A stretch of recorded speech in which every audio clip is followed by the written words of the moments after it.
Hi everyone, welcome back to my channel. I am Sean. Today I'm doing a recap of the 23 books I set out to read in 2023. So let's get into it. First off, I kind of have to apologize. This has been a very poor reading year for me. I have not read or especially finished very many books at all.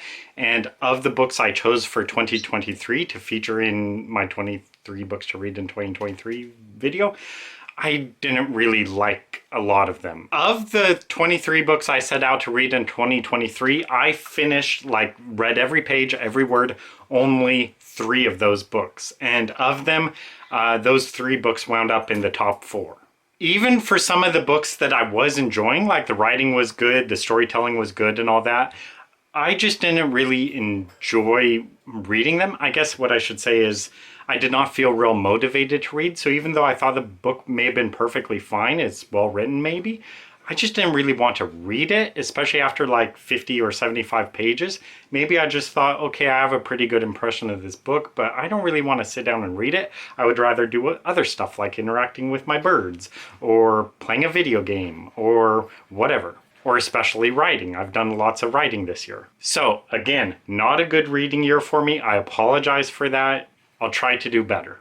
So for my 23 books to read in 2023 video, I ranked them in order of like my least anticipated read to my most anticipated read.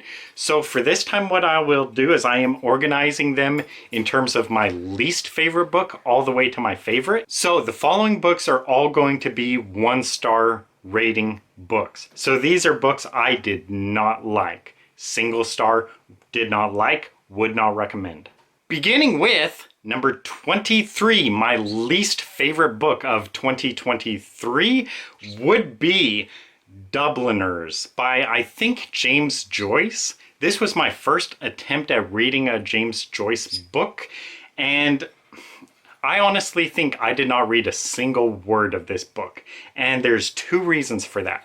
The first is I found out that James Joyce is a stream of consciousness writer, and I do not like stream of consciousness writing at all. The other problem I had with the book was for the specific edition I read, it uses dashes instead of quotation marks. I am not interested in stream of consciousness writers. I hate writers who do not use quotation marks. So screw you, James Joyce. I don't care what kind of notoriety you have. I don't care how good of a writer some people may think you are. I am not reading your books. You're a stream of consciousness writer and you don't use quotation marks. Screw you.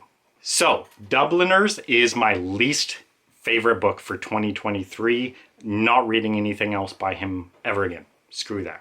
22, so my second least favorite read for 2023 of the books I chose for the list is In the Name of the Rose by Umberto Eco. And I was really kind of hopeful for this because I got a signed book by Umberto Eco, The Mysterious Flame of Queen Loanna. But this book just really didn't do anything for me, and the main reason why, well, kind of 2 reasons. One, the protagonist wakes up and he has amnesia. And I just do not like amnesia in books. I think it's so tiresome. It's so overdone. The other thing is I just did not like the protagonist at all, like his character. I did not like this dude and I did not care about this dude. So after reading probably like 15 or 20, maybe 25 pages, I was just, no, this book isn't for me. 21 on the list is Leaves of Grass by Walt Whitman. Now, when I put this on the list, I said in my video that I thought it may have been a novel, and I think what I did is I may have opened the book randomly and was in the introduction. So I thought, oh, it's a novel. I thought William or Walt Whitman was a poet. And he is, but apparently I think I may have been reading the introduction. So anyway, when I found that out, I was kind of like, oh, I wouldn't have put this on the list if I knew that it was poetry, because I'm just not a fan of poetry at all. It's just not for me. For this book, Leaves of Grass, what I did is I just opened it kind of randomly to 4 different poems, and I tried reading them, and I do not think I even got through the single first line of any of the poems. Poetry is just not for me, so I just gave this book up. The reason I put it at 21 instead of lower is because with the other book, the Umberto Eco book, there was something I actively disliked about it with the amnesia and the unlikable protagonist. With the poetry book, it was just my own personal taste. I'm just really not into it, and I really didn't give it a chance. So was it as bad as Umberto Eco? No. It just wasn't for me. So as a result, it gets a little bit lower, which is a good thing for the book. It gets the 21 slot. 20 on the list is Songs of Innocence by, I think, William Blake was the author. The thing with this one, again, it was poetry. And as a result, I really am not sure I read any of it or tried any of it, because I think this was kind of right on the heels of the Walt Whitman book. So when I saw this was poetry as well, I was just like, oh, not interested. Now, the reason I put it beneath Walt Whitman, which is good for the book, means it's not as bad. The reason I put it lower, closer to number 1, is because the poetry actually rhymes kind of for the most part, I think. So that's at least some kind of benefit, is that it rhymes. The Walt Whitman book, Leaves of Grass, did not really, I think. So I think Songs of Innocence gets a little bit higher ranking for that reason. But I still probably didn't read a single word of it. 19 is a book I've been wanting to find and read for a while, and that's also because I have a signed book by him. The book is Slaughterhouse-Five by Kurt Vonnegut. So I was really kind of hopeful for this book. I knew it was kind of like satire of World War II. The main thing I didn't like about it is it just wasn't funny at all. And even worse, he kept repeating unfunny lines. So this is an author who thinks he is funnier than he really is. And as I was reading the first chapter, when I was approaching the end of the chapter, I thought, oh, I know what line he is going to end this chapter with. And I was actually wrong. He ended it with another sentence he used earlier in the chapter. But as soon as I read that, I thought, okay, he's going to end the book with that same line. So I skipped to the end, and he did. He used that same line. I just knew he'd do that. He's so predictable. He's so not funny. And another thing about this book, Slaughterhouse-Five, is he used the expression like, so it goes. Literally, I think like 166 times or something like that. I don't know. I think it's well over 100 times though. This just shows how funny this dude thinks he is. He thinks, oh, I'll use the same phrase or the same expression 100 times and it's going to get funnier every single time. No, it doesn't. When I read it the second time, that phrase, I picked up on it and I was like, oh God, he just used that expression like 2 pages ago. And then I saw another one and another one and another one. And I think I gave up on the book somewhere around like 10 instances of so it goes. So screw you, Kurt Vonnegut. You're not funny. So no, I just kind of hated this book. Really, it should deserve like a lower spot, but I don't know. I did at least read like 3 chapters, I think, maybe 4 chapters. So I think this one gets a higher ranking, basically, closer to number 1. It's always weird, like, does it get a lower ranking or a higher ranking? But it gets a not as bad ranking because I was able to read 3 or 4 chapters, but the more I read, the less I liked it. I think there is a law of diminishing returns. So if you try to tell the same joke again and again, it gets less funny each time. And Kurt Vonnegut thinks the opposite. He thinks it gets funnier with each time. It doesn't. Number 18 is The Devil's Sea by Dirk Kussler. It did not take me long to DNF this book. I hated it for a few very specific reasons. One of them is in the span of 3 paragraphs, Dirk Kussler uses the expression "as you know," and I just hate that because why do people say "as you know" in books? It's because the author is trying to convey information to readers, but in real life, if the person knows something, you don't say "as you know." So you don't say like, "as you know, Margaret is our mother. As you know, we live on Earth." That is just terrible amateurish writing where writers are trying to convey plot points to readers or to viewers. But in real life, you don't say those things. So you just cut that expression out. Then about a chapter or two later, well, maybe a little bit more than that, Dirk Kussler used the expression, she let out a breath. She didn't know she'd been holding. And that is also just so tiresome and bad. It's amateurish. And for some reason, it was kept in the book. The editor didn't tell Dirk Kussler, cut that out. That's a crappy line. And the book would read okay if it just doesn't have that bad line. But anyway, because of those lines, I just knew Dirk Kussler was a real amateurish writer, and the editor was not like holding his feet to the fire. He's just letting him publish whatever he wrote as maybe a first draft, I don't know. So that just told me, nope, I'm not going to read Dirk Kussler's books. Find a different writer who can actually write well. I'm sorry, I do like Kussler because he's a major influence for me, but I'm not going to just buy books that have crappy writing. I'm not going to read books that have crappy writing, even if they meant a lot to me in the past, because right now they are crap, and they have been crap for the last, I don't know, almost 10 years. So this book kind of killed the series for me. I'm not going to read it unless they get a different author in to write it. If they do that, I'll give it a try. 17, the last book of the 1-star ratings, is This House of Sky by Ivan Doig. The first chapter I actually liked reasonably well, but the main problem was the author used italics a lot. Like seriously, almost every other sentence, I think, would have been italicized. There were also entire chapters, I think, that were in italics. And I just do not like italics in books. I think they are hard on the eyes and they're distracting. Now moving on to 2-star books. So these are books that really I thought were just okay. So like they had some potential. Maybe they'd be worth reading, or maybe I would be willing to try them again. But overall, I just didn't really like them too much, and I definitely didn't love them. Beginning with number 16, Affliction by Russell Banks. So I was really excited about reading this coming off the heels of The Sweet Hereafter, but I did not like this book at all, and there were several reasons for it. One of them, the protagonist, I just didn't like the guy because he wrote like kind of as an intellectual. He just had like a higher reading level, if that makes sense. With The Sweet Hereafter, it was a real simple read. It was real easy to read.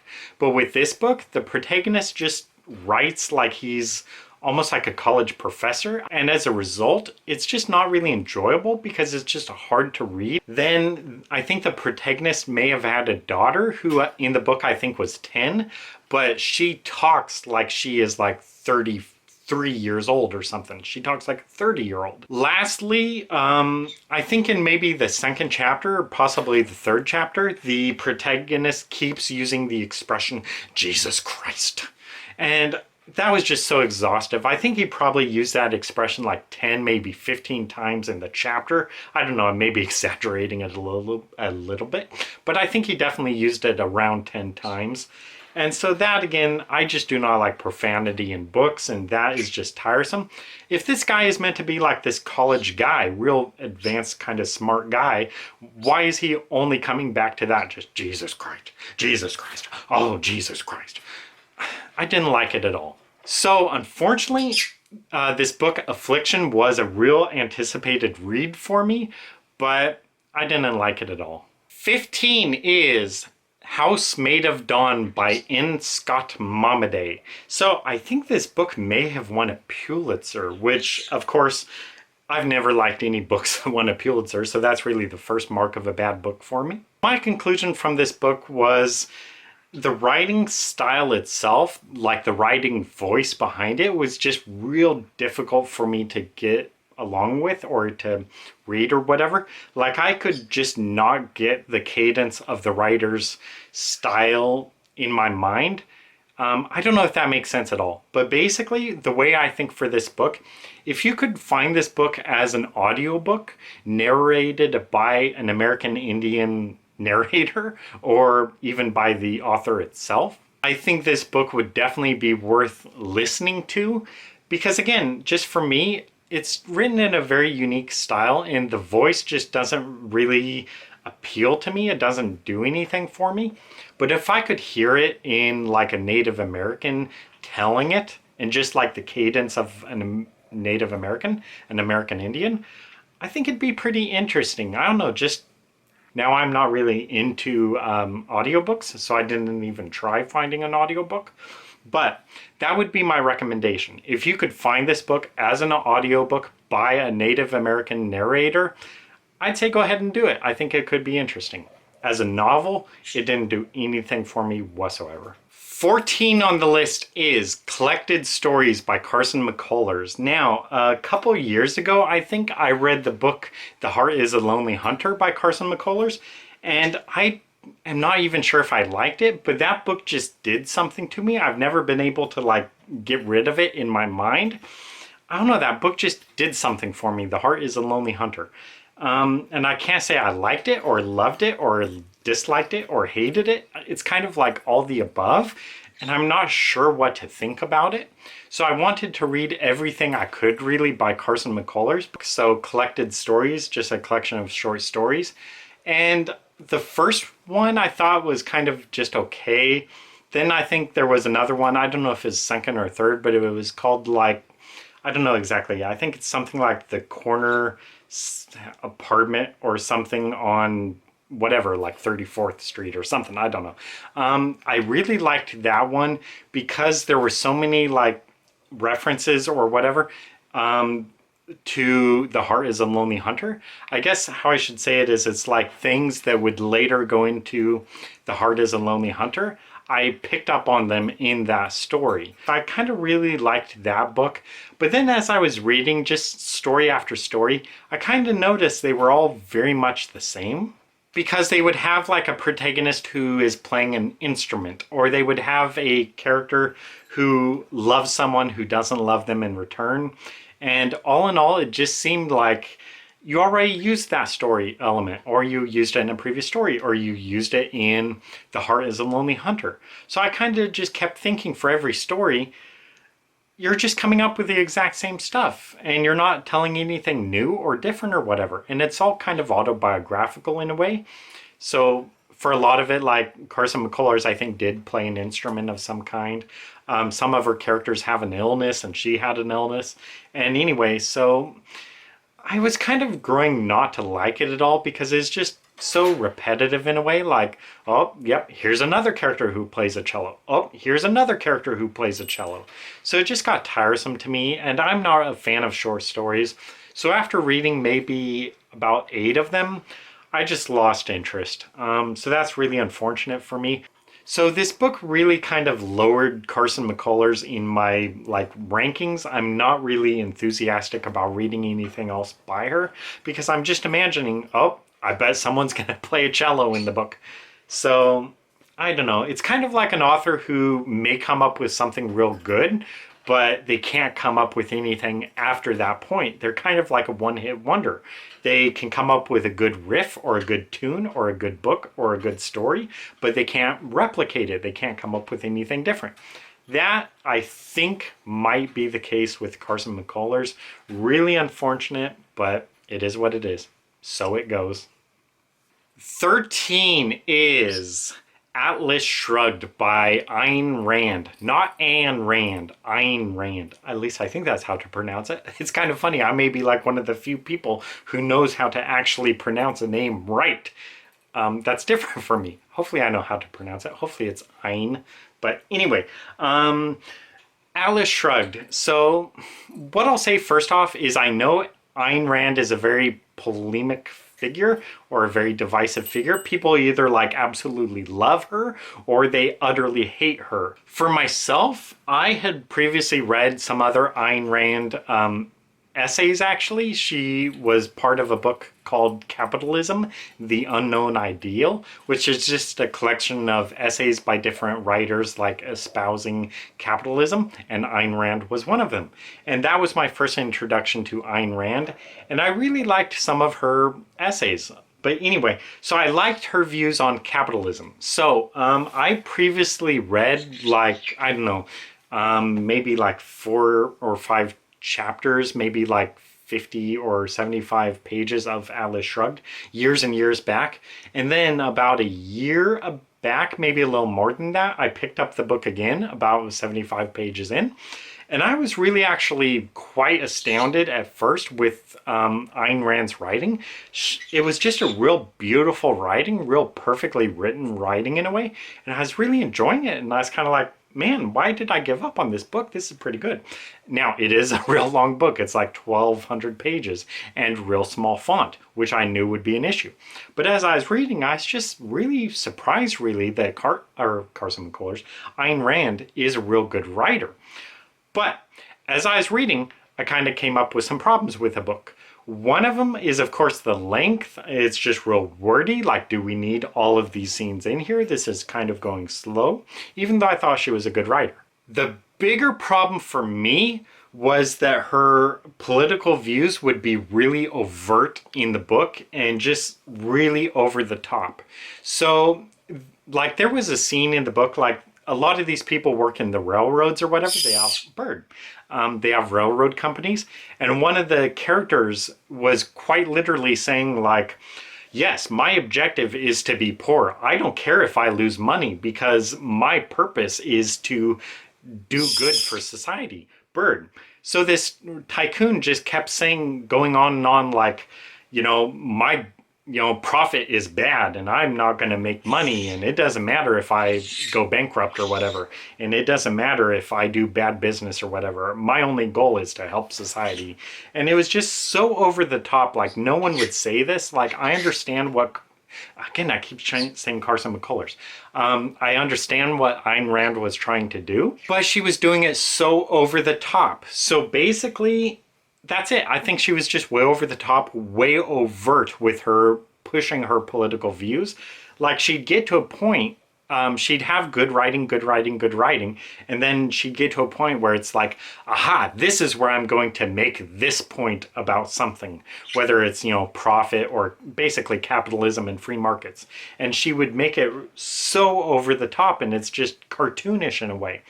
And as a result, it really contrasts with the rest of the book. A lot of the rest of the book reads like it's like literary fiction, a great American novel. But then it gets to these political scenes, these political passages, where it reads more like just a really bad, I don't know.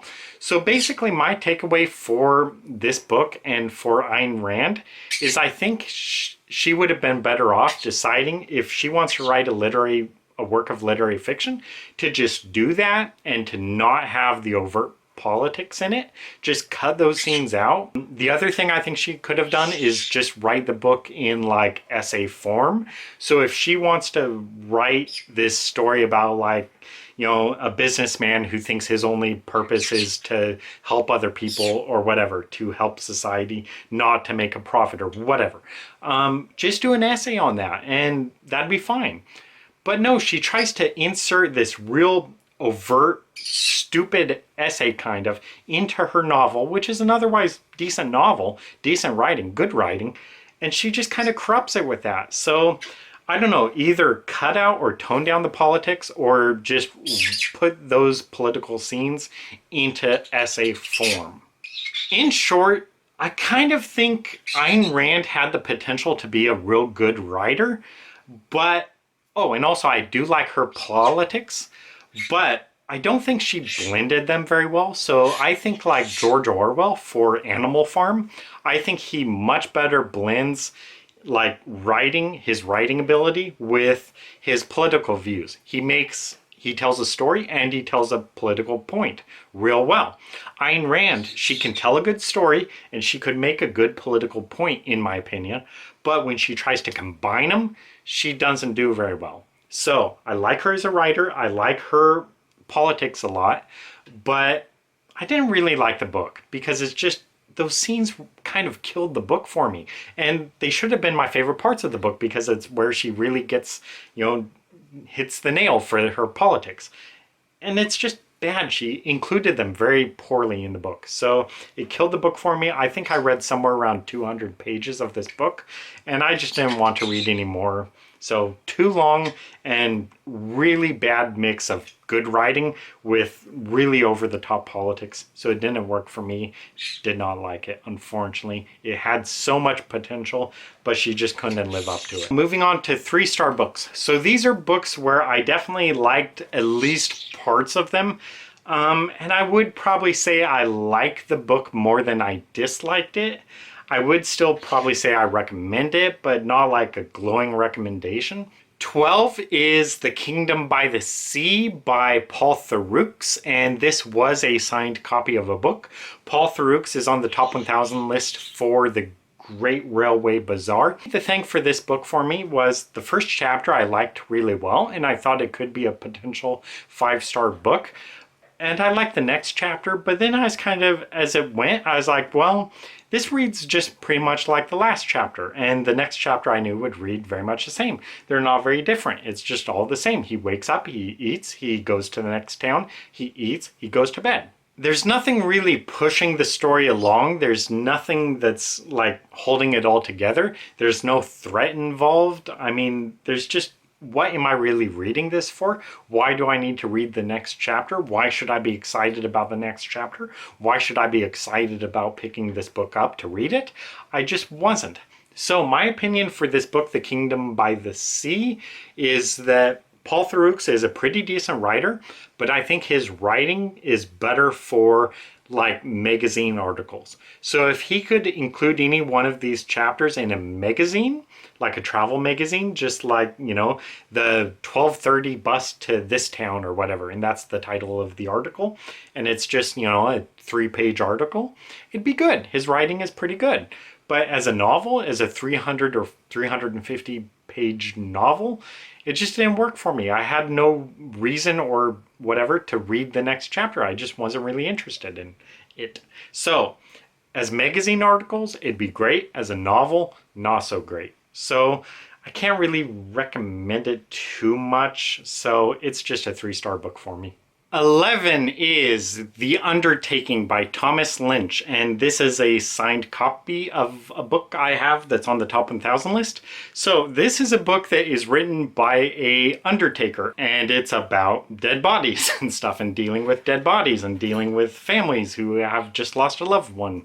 So this book is unlike anything I've ever read before, and parts of it I thought were pretty funny and whatever, and is real interesting to read.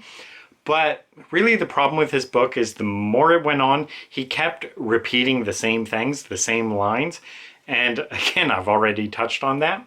These writers just think, oh, this is a good line. I'll use it again and again and again and again. And it gets less funny and less creative each time. And that's what this writer did. So the book just got tiresome to me. And then about a third of the way through, he started talking about religion a lot. And that kind of killed the book for me. It just kind of became God this and God that, and religion this, church that. And I was just like, nope, this is not for me at this point. So I just gave up on the book there. So the thing I say about this book is it's a real unique read, being by an undertaker, about dealing with dead bodies and families who just lost a loved one. That is interesting. It definitely has a unique style, and some of the parts of the book are pretty funny and enjoyable or whatever. So it's an interesting read, I have to admit that. And I guess I would say I would recommend it. Because also maybe some of the parts about religion may not bother you like they did me. And maybe parts of the humor that I thought were tiresome, maybe you would like that. So I think this is a book people may potentially greatly enjoy. So I would recommend it for that reason. 10 on the list is Snow Crash by Neal Stephenson. So Neal Stephenson is on the top 1000 book for top 1000 list for the book Quicksilver, which I have a signed copy of, which I think is pretty neat. I was talking about that with another booktuber, and he said one of his favorite books ever by Neal Stephenson is a book called Snow Crash. If you are into like science fiction stories or techno stories, I think you would greatly enjoy that. So I see why this other booktuber really liked this book. I liked parts of it as well. For instance, the main character of the book is named Hero protagonist. And I'm not kidding, that is his name. And I like that. So I like little bits of humor in the book. I like parts of the book. I mean, parts of his writing I do like. Parts of his world building and all that I like. But it's kind of also too much for me. So it's just too many details, too many words, too many pages. But the maximalist style and the length of the book just kind of wore on me, and also I'm not big on science fiction. So the book just wasn't really for me, but I think Neal Stephenson is definitely a talented writer, and for what he does for his science fiction stuff and for his techno stuff, I think he does that very well, but it's just not really a book too much for me. So if you like science fiction, if you like techno books like Michael Crichton, I think you should definitely give this book or probably any other book by Neal Stephenson a try. So I liked it okay, or at least I liked parts of it. It had potential for sure.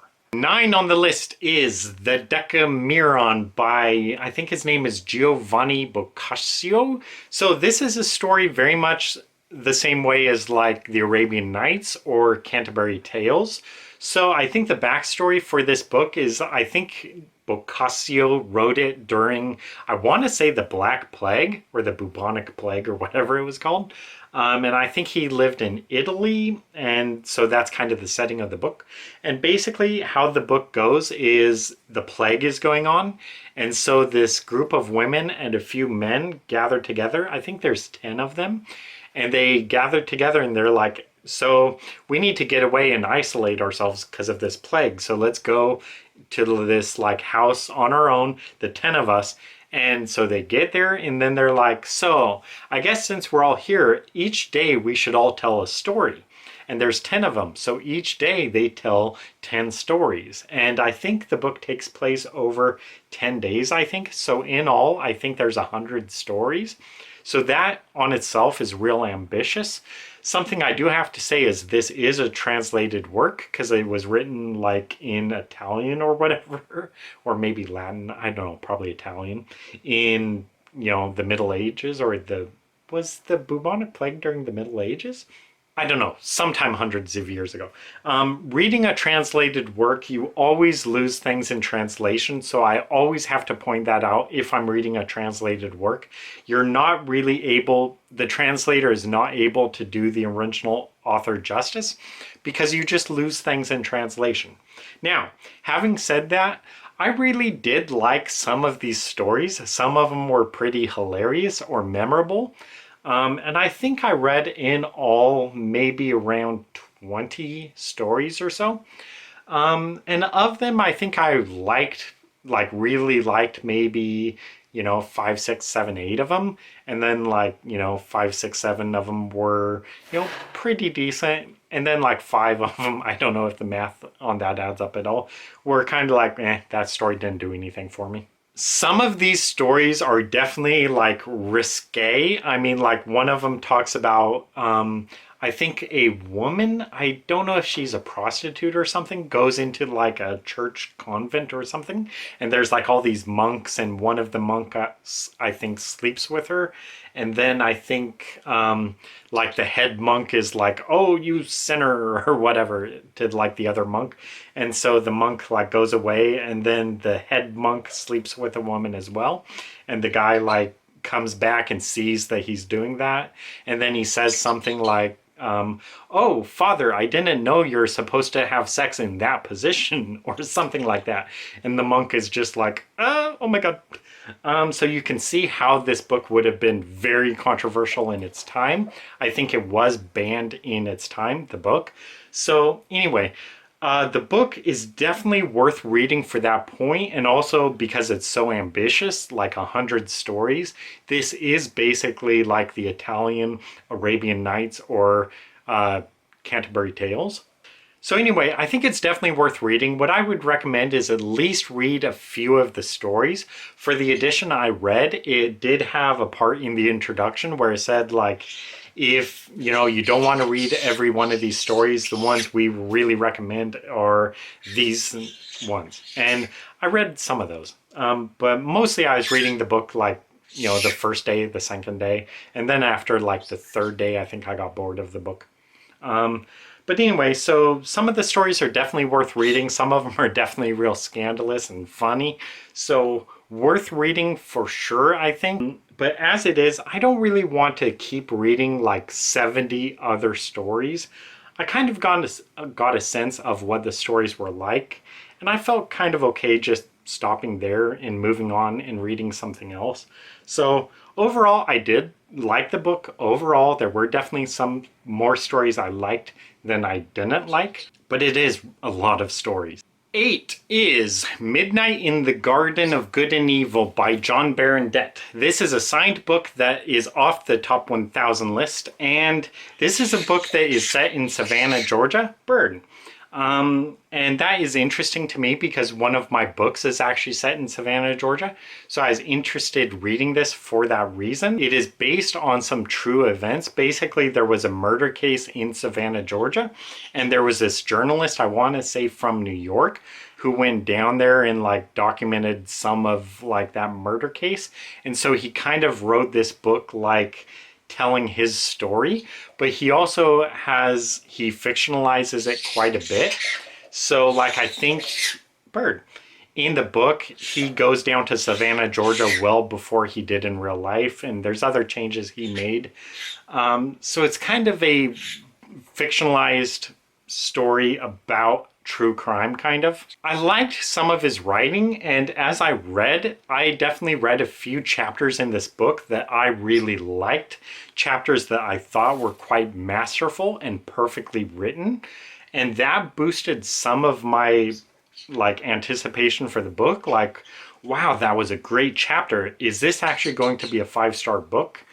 But at the same time, I just really didn't want to read about this murder. I didn't care about it. And I read about 100 pages and I still wasn't at all to the murder yet. So even though I didn't want to read about the murder even, I kept kind of thinking, are we ever going to get to that? What is taking so long? Come on, hurry it up.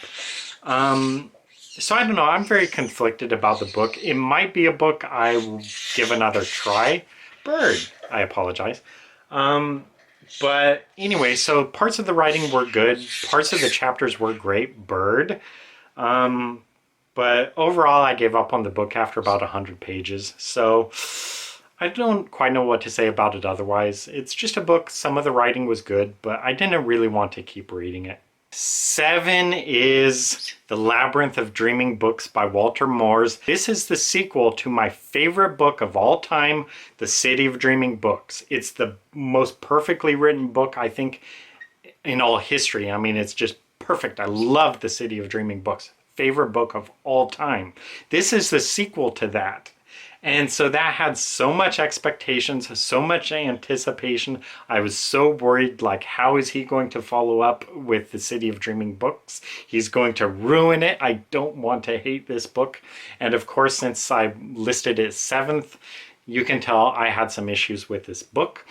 Now, actually starting off like the first chapter, I really liked it. And I don't know if I should say what happens. I guess I should. The first chapter basically says like, you have been poisoned. You are going to die. The ink in this book is poisoned. You have touched it. You are going to die. You feel your heartbeat accelerating. It is increasing. Your heartbeat is getting worse. You are poisoned. You are going to die in 2 minutes. And my heart was racing. I was like, oh my God, I've been poisoned. Oh no.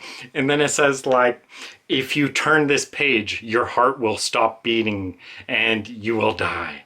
And that was the end of the page. And I was like, oh my God, oh my God. So I turned the page and I was still alive. And then it says like, okay, you're still alive. I was lying. The book isn't poisoned. I just wanted to get rid of like all the people who aren't dedicated to this book. And my heart was racing. I was like, oh, Walter Moers, thank you.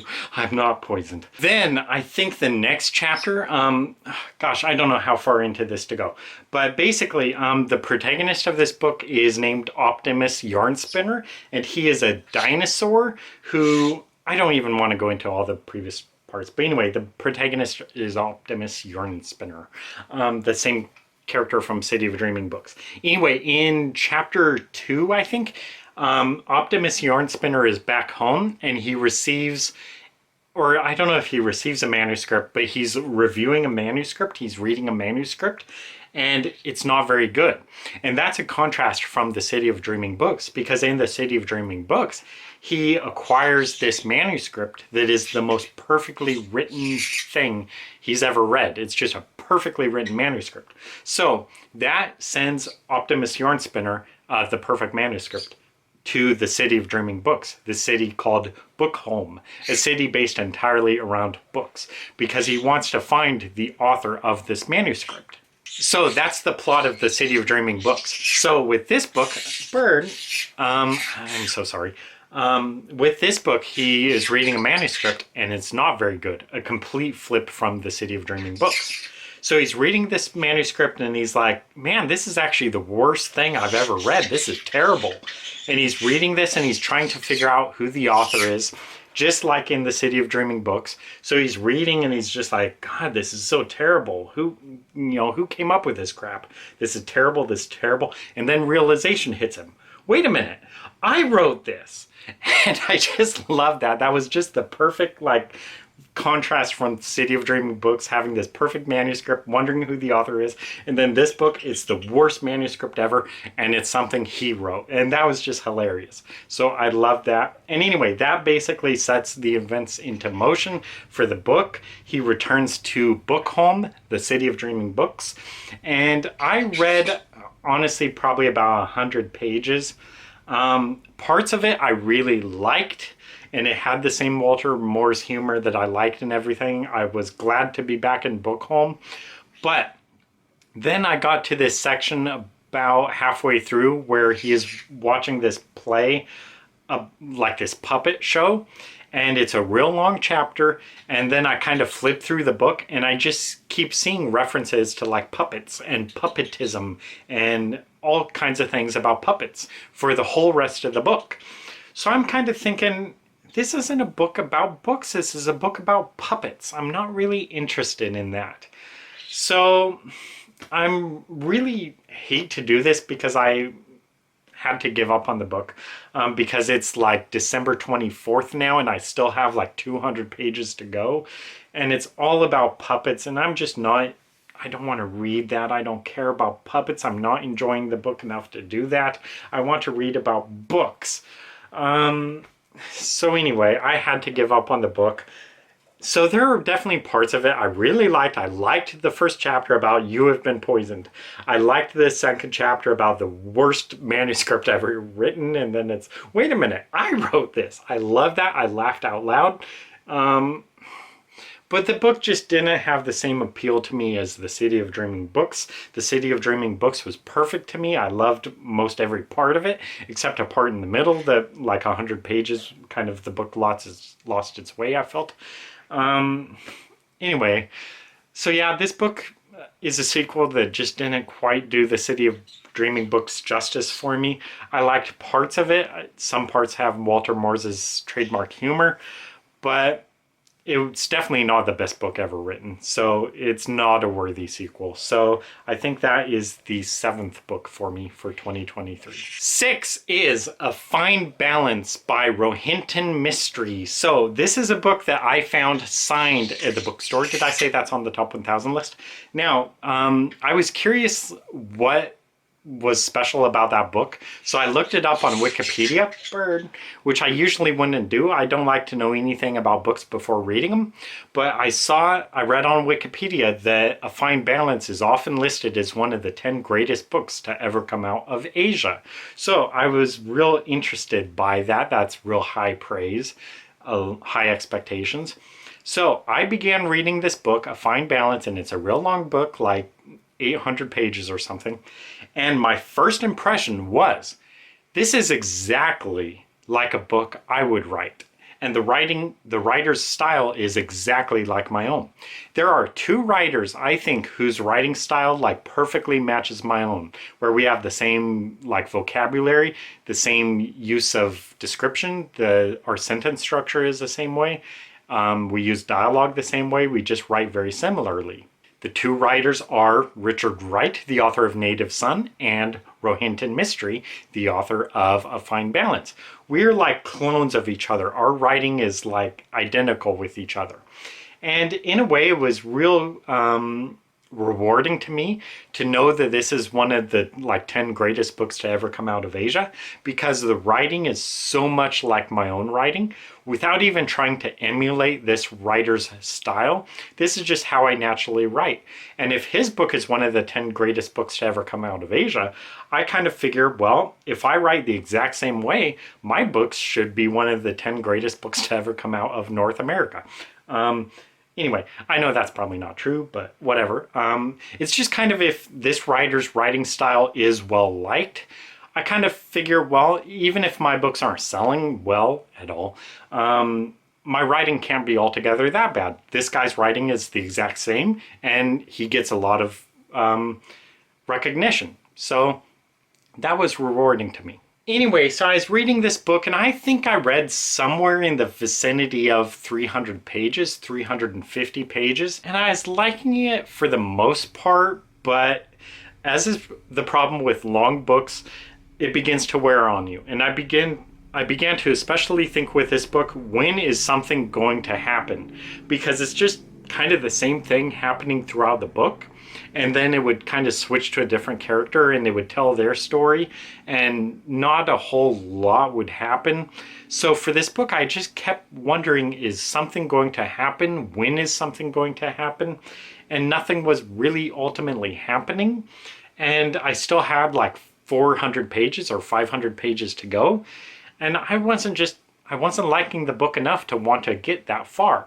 So I really didn't want to give up on this book. I wanted to finish it, and I wanted to see how it ended, because I was just hoping something happens in the end to make it all worthwhile. But eventually I tried opening the book and reading it, and I just couldn't bear reading another word. So I looked up the summary of the book, I think on Wikipedia, and I was real glad I quit on the book, because the book has just such a dreary ending. Basically every main character has misfortune happen to them, and it's just so pointless and meaningless and just nothing good about it. And that was just so depressing. So I was really thankful I did not bear through reading like 500 more pages of this. I am glad I gave up so I didn't have to suffer through those 500 pages to get to a real tragic, just sad ending. So I'm glad I quit this book. It is also funny that the book has a, quote, bad ending. Characters dying off and all that, and bad things happening to them, because a lot of my books end the same way, and I kind of boast about that, how a lot of my characters tend to die in the end. The difference, I think, with this book is there's really no light in it. There's no humor in it. And there's not many good characters in it either. Whereas with my books, I try to inject a lot of humor, even in like some real dark moments. I'll have bits of humor, and I'll have some pretty ridiculous scenes and whatever, and I'll have some good characters. And I try to have like some diverse characters and some mix of good and bad characters, so it's just like not all just unlikable mean characters and then just bad things happening to good characters. That's kind of how A Fine Balance is by Rohinton Mistry. With me, I try to have more of a mix, and I definitely try to inject more humor into it. He did not, so that kind of just makes a book difficult to want to read. But anyway, so my impression of the book, our writing style is very much the same way. Because of it, I may think he's a very talented writer, but the book is just altogether too long. It takes too long for anything to happen, if anything ever does happen, and the ending is just too depressing. So it's so close to being like a 5-star book and one of my favorite books ever, but it just falls out of it for those reasons. So it's a 3-star book. Fifth on the list is A Storm of Swords by George R. R. Martin. I really liked the first 2 books in the Game of Thrones, or the Song of Fire and Ice series. I think George R. R. Martin is a very good writer, and I think his world building is pretty good. And having all these different characters and all these different storylines and mixing them all together and trying to keep, readers invested and all that, I think that's all very good. I think in my case, it definitely helped to watch the show first because there's so many characters. It just helps for me to be able to watch the show so I can know, like, oh, I know who Tyrion is. I know who Stannis is. But if I'm trying to read it in the novel, I would probably forget all those details. In fact, I tried reading the book before watching the series, and I couldn't get into it because there were so many characters. The length of the book, especially the first book, A Game of Thrones, was really not an issue for me, which is weird to say. I mean, it's like a 1,400 page book and kind of small font, but I never really, reading that book, thought, this book should be cut by 200 pages. I never even thought it should be cut by like 5 pages, maybe even let alone 1. It was really quite perfect. The second book, I think, kind of felt like, maybe it could have been cut by 100 pages, maybe 200 pages. The big thing for me, and this is going to be kind of the fatal issue for the book, and this was also an issue for the other books as well, was George R. R. Martin uses a lot of italics in his books. And here in A Storm of Swords, book 3, it killed the series for me. I was just so tired of reading parts in italics. And it's the same thing as the Ivan Doig book. I just don't like italics. And George R. R. Martin uses them a lot.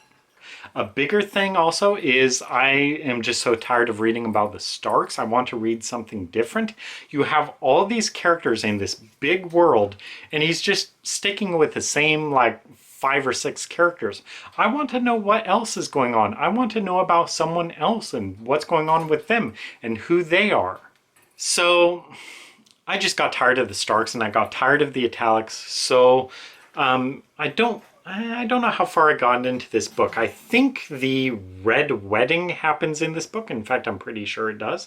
And I think even Joffrey's wedding might happen in this book. I think they happened in different series or different seasons in the show.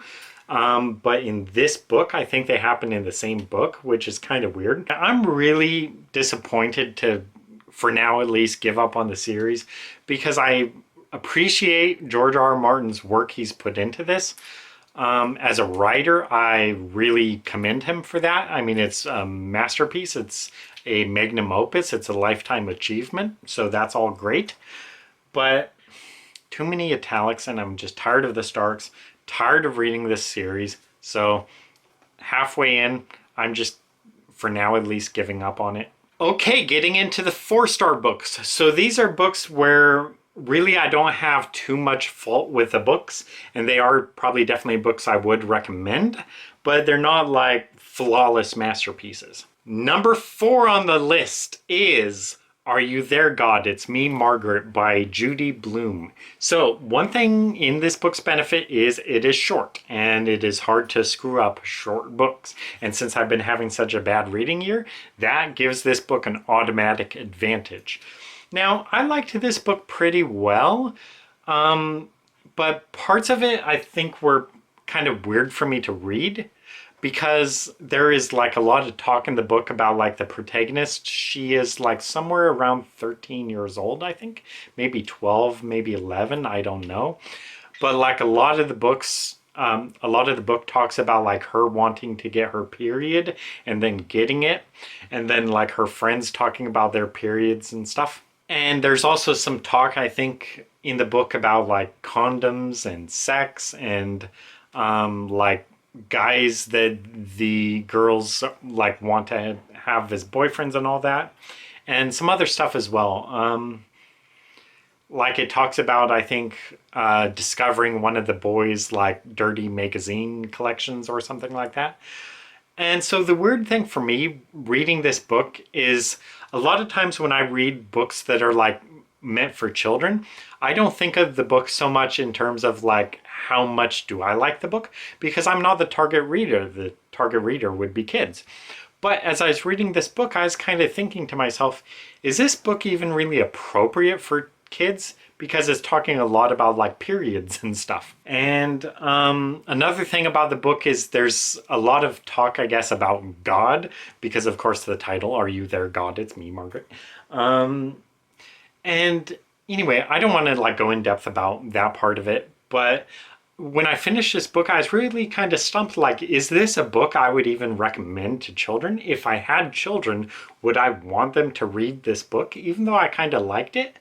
And I was really torn on that. And kind of what I came to the conclusion of is that I think, assuming I had any kind of girlfriend or wife or whatever, I think I would let her decide, because I think she would be a much better judge at knowing like what is appropriate for kids, especially like since this book is like centered around a girl, a female protagonist.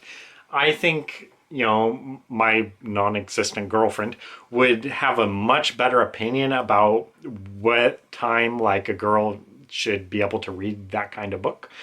Because I don't know, it's just not a book for me. It's not a subject I'm very comfortable with, even now. So I think for this book, I really can't like recommend it and say like, oh yeah, you should have your kids read that. I think this is more a book that women should like decide like, okay, yeah, that's perfectly fine for a 10-year-old or an 8-year-old or whatever, because I do not know. I do not know. I do not know. Number 3 on the list, I do not know how to pronounce this at all, but Candide by Voltaire. What to say about this book? I guess the main thing I can say about it is, in a way, this book to me read very much like maybe a Princess Bride of the late 1700s. So the plot of this book is basically about this guy who is, I think, like the son of a lord or something like that. Or I don't know, he's some kind of like royalty in some way. But he has this like love interest who is like this real like kind of overweight princess who he thinks is the most beautiful woman alive. And he like goes to Eastern Europe, and then he's like captured by I think maybe the Mongolians or something like that. And it just kind of shows his adventures like kind of across Europe and even across the Americas. I can definitely see in its time how it would have been controversial, because there were a lot of things that happened in the book like pertaining, I think, to like priests and talk about God and stuff that would have definitely been very scandalous in its time. So I can definitely appreciate that, but I think a lot of it also does kind of lose its impact in a way.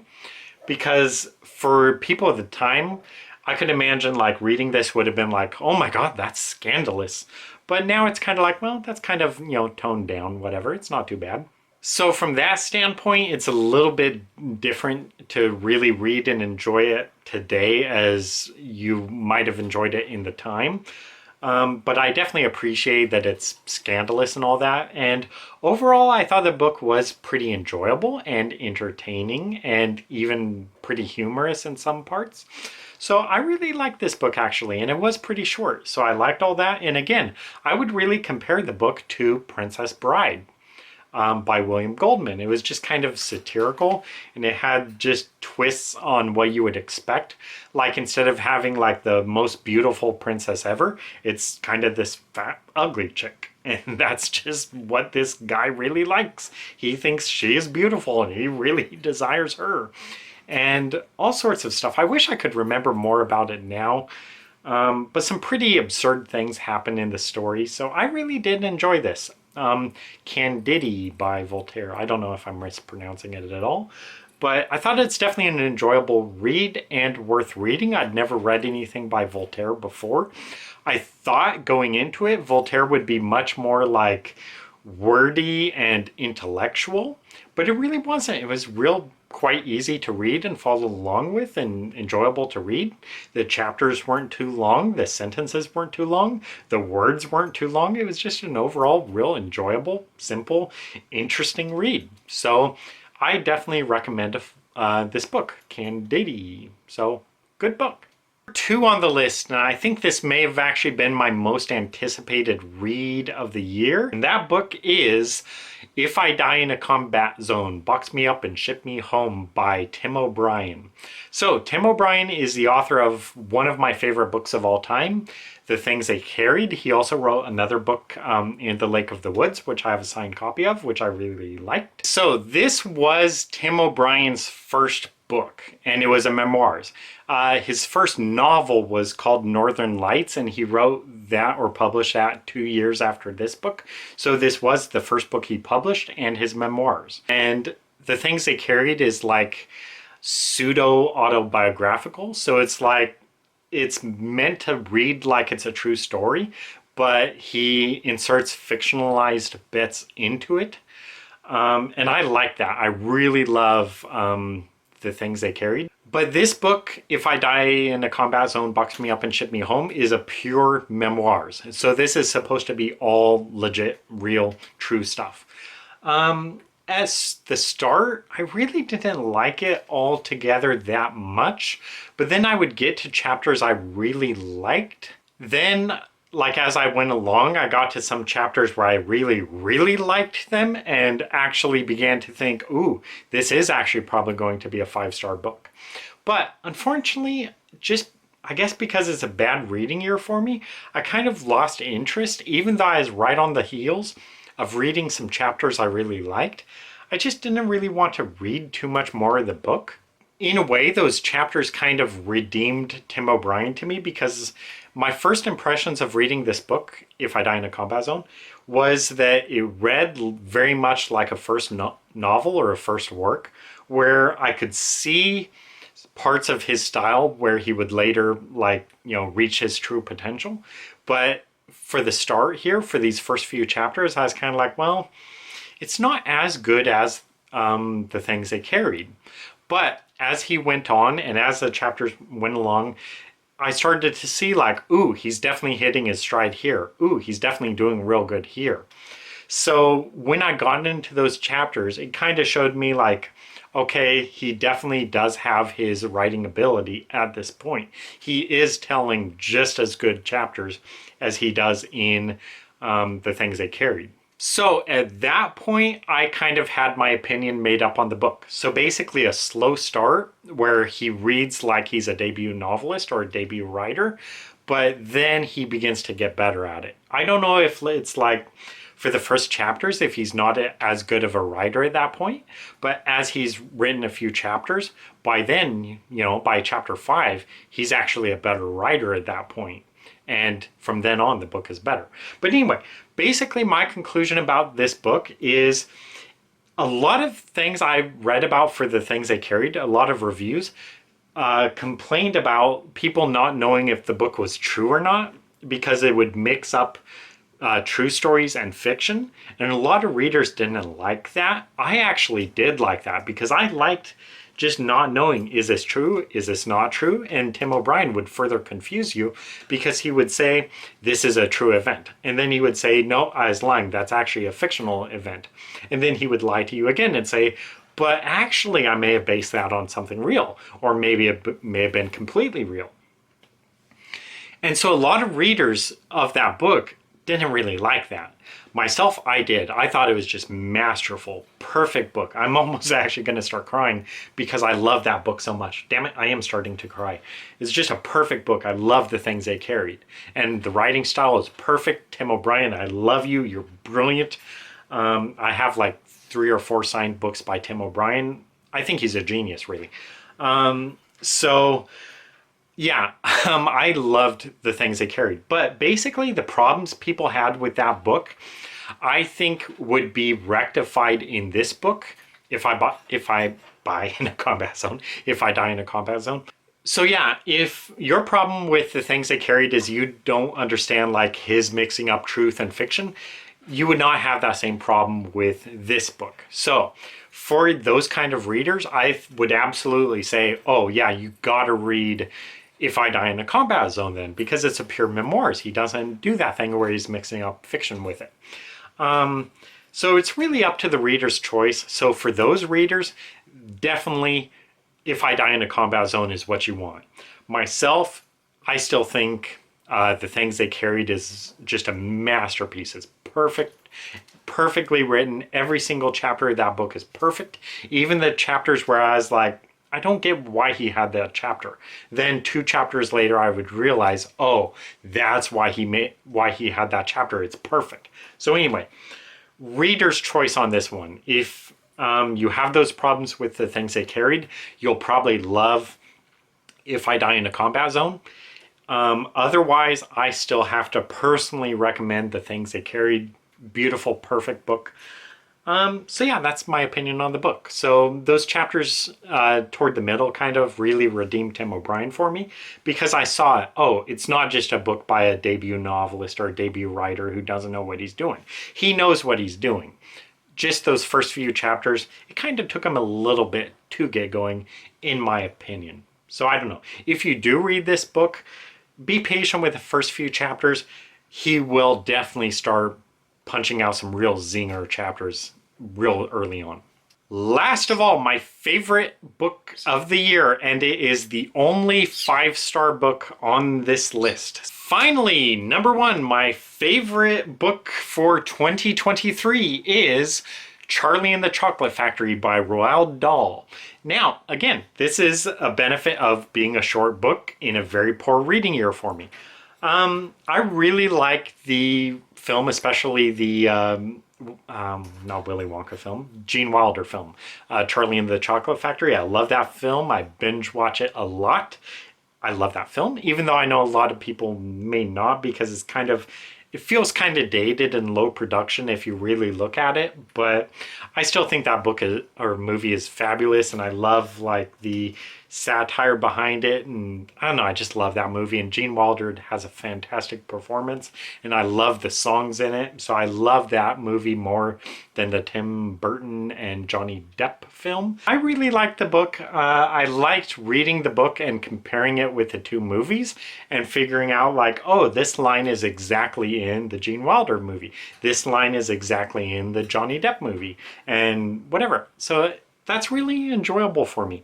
I think in a way, some of my favorite books may actually be books that like have movie adaptations, because I just really like comparing the book in my head to the movie. But anyway, so Charlie and the Chocolate Factory, it's everything I really could have thought it would be, and I liked seeing like what's in each film and what's different from either film. So anyway, that is it for 23 books to read in 2023. Unfortunately, not really a good reading year for me, and also not really a good list I think I chose. I mean, I chose several books that are poetry, which I wasn't interested in. I chose a stream of consciousness book and some other things. So really not a good reading year for me, Bird. Hopefully 2024 will be better. I will be coming out hopefully with a 24 books to read in 2024 list video imminently. And I think I may have a goal to only DNF like 2 or 3 books on that list, because I don't want to DNF so many books. So that's kind of my goal at this point, to actually finish more of what I tried to read in 2024. Anyway, thank you guys for watching. I don't know how long this video may be, but I have been filming for almost 2 hours, I think. So I imagine I'll have a lot of footage to edit down. So this will be a Herculean task. So if you would be so inclined, be sure to drop a like and leave a subscribe if you haven't already, and leave a comment. I appreciate it. It supports the channel. It lets me know you guys appreciate these videos. Thank you guys for watching. See you next time. I hope you have a great 2024 or whatever year you happen to be in. Thanks for watching. Bye.